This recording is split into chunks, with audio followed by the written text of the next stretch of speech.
संसार का अर्थ क्या है? जो तुम्हारा भविष्य बन जाए, जिसके सहारे और जिसके आश्रय और जिसकी आशा में तुम जीने लगो, वही संसार है। दुकान पर बैठे हो, इससे संसार में हो। मंदिर में बैठ जाओगे, संसार के बाहर हो जाओगे। इतनी सस्ती बातों में मत पड़ जाना। काश इतना आसान होता, तब तो कुछ उलझन न थी।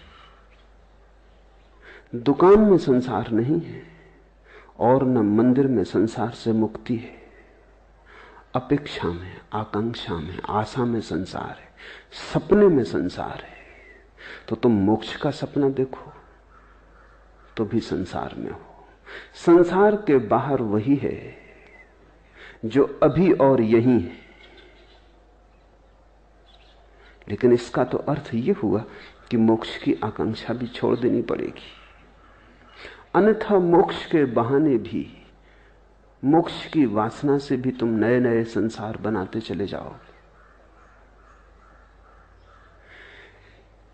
समझना काफी है, छूटना नहीं है। छूटना किससे? किसी ने बांधा होता तो छूटते, किसी ने बांधा भी नहीं। बंधन कहां है? बंधन से छूटने की जल्दी मत करो, क्योंकि यह भी हो सकता है बंधन हो ही ना, तब तुम छूटने की कोशिश से बंध जाओगे। और अगर बंधन नहीं है तो छूटोगे कैसे?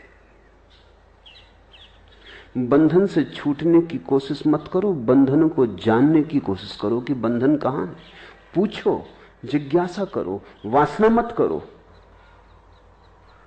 विपरीत की वासना भी वासना है। तुम कुएं से बचते हो, खाई में गिर जाते हो। इससे क्या फर्क पड़ेगा कि तुमने गिरने का ढंग बदल लिया? तुम बाएं गिरे कि दाएं गिरे, इससे क्या भेद पड़ता है? जिज्ञासा करो कि बंधन कहां है, बंधन क्या है। बंधन को भर आंख देखो। इसी को बुद्ध ध्यान कहते हैं, अप्रमाद कहते हैं कि बंधन को भरी आंख से देखो। तुम्हारे देखने देखने में तुम पाओगे बंधन पिघला, बंधन गया। क्योंकि बंधन तुम्हारी मूर्छा है। अगर तुम जाग के देखोगे कैसे टिकेगा? बंधन वस्तुतः होता तो मुक्ति का कोई उपाय न था। बंधन केवल ख्याल है, बात में से बात निकल आई है, कहीं कुछ है नहीं। एक युवक भिक्षु नागार्जुन के पास आया और उसने कहा कि मुझे मुक्त होना है। और उसने कहा कि जीवन लगा देने की मेरी तैयारी है, मैं मरने को तैयार हूं, लेकिन मुक्ति मुझे चाहिए। कोई भी कीमत हो चुकाने को राजी हूं। अपनी तरफ से तो वो बड़ी समझदारी की बातें कह रहा था। चिन्मय ने भी यही पूछा है आगे प्रश्न में, सरफरोशी की तमन्ना अब हमारे दिल में है, देखना है जोर कितना बाजुए कातिल में है। उसने भी यही कहा होगा नागार्जुन को कि मरने की तैयारी है, अब तुम्हारे हाथ में सब बात है। मुझसे न कह सकोगे कि मैंने कुछ कमी की प्रयास में, मैं सब करने को तैयार हूं। अपनी तरफ से वो ईमानदार था, उसकी ईमानदारी पर शक भी क्या करे। मरने को तैयार था, और क्या आदमी से मांग सकते हो। लेकिन ईमानदारी कितनी ही हो भ्रांत थी। नागार्जुन ने कहा ठहर, एक छोटा सा प्रयोग कर, फिर अभी इतनी जल्दी नहीं मरने मारने की, ये भाषा ही ना समझेगी। यहां मरना मारना कैसा, तो एक 3 दिन छोटा सा प्रयोग कर, फिर देखेंगे। और उससे कहा कि तू चला जा सामने की गुफा में, अंदर बैठ जा और एक ही बात पर चित्त को एकाग्र कर कि तू एक भैंस हो गया है। भैंस सामने खड़ी थी, इसलिए नागार्जुन को ख्याल आ गया कि तू एक भैंस हो गया है, सामने भैंस खड़ी है। उस युवक ने कहा जरा चिंतित होकर कि इससे मुक्ति का क्या संबंध। नागार्जुन ने कहा वो हम 3 दिन बाद सोचेंगे। बस तू 3 दिन बिना खाए पिए, बिना सोए, एक ही बात सोचता रहे कि तू भैंस हो गया है। 3 दिन बाद मैं हाजिर हो जाऊंगा तेरे। अगर तू इसमें सफल हो गया तो मुक्ति बिल्कुल आसान है, फिर मरने की कोई जरूरत नहीं। उस युवक ने सब दांव पे लगा दिया। वो 3 दिन न भोजन किया न सोया। 3 दिन अहिर्निश उसने एक ही बात सोची कि मैं भैंस हूं। अब 3 दिन अगर कोई सोचता रहे भैंस है, वो भैंस हो गया। हो गया नहीं कि हो गया, उसे प्रतीत होने लगा कि हो गया। एक प्रतीति पैदा हुई, एक भ्रम जाल खड़ा हुआ। जब तीसरे दिन सुबह उसने आंख खोल के देखा तो वो घबराया। वो भैंस हो गया था। और भी घबराया क्योंकि अब बाहर कैसे निकलेगा। गुफा का द्वार छोटा था। आए तब तो आदमी थे, भैंस थे, उसके बड़े सींग थे। उसने कोशिश भी की तो सींग अटक गए। चिल्लाना चाहा तो आवाज तो ना निकली, भैंस का स्वर निकला। जब स्वर निकला तो नागार्जुन भागा हुआ पहुंचा।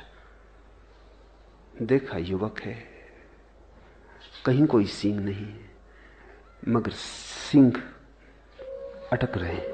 कहीं कोई सींग नहीं है, वो आदमी जैसा आया था वैसे ही है।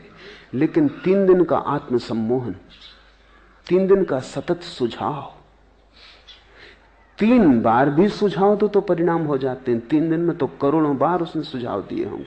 फिर बिना खाए बिना सोए।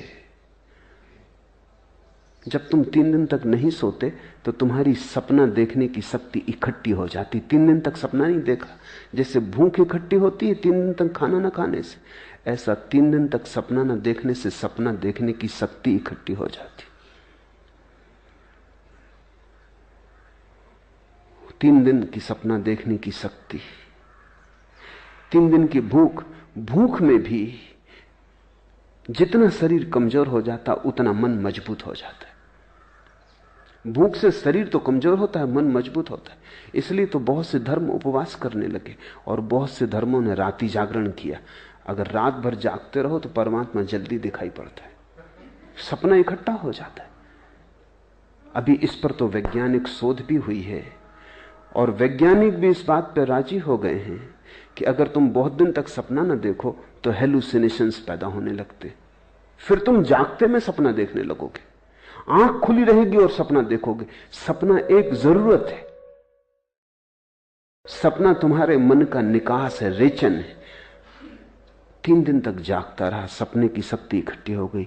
3 दिन भूखा रहा, शरीर कमजोर हो गया। ये तुमने कभी ख्याल किया? बुखार में जब शरीर कमजोर हो जाए तो तुम ऐसी कल्पनाएं देखने लगते हो जो तुम स्वस्थ हालत में कभी ना देखोगे। खाट उड़ी जा रही, तुम जानते हो कि कहीं उड़ी नहीं जा रही, अपनी खाट पे लेटे हो, मगर शक होने लगता है क्या गया है तुम्हें? शरीर कमजोर है। जब शरीर स्वस्थ होता है तो मन पर नियंत्रण रखता है, जब शरीर कमजोर हो जाता है तो मन बिल्कुल मुक्त हो जाता है। और मन तो सपना देखने की शक्ति का ही नाम है।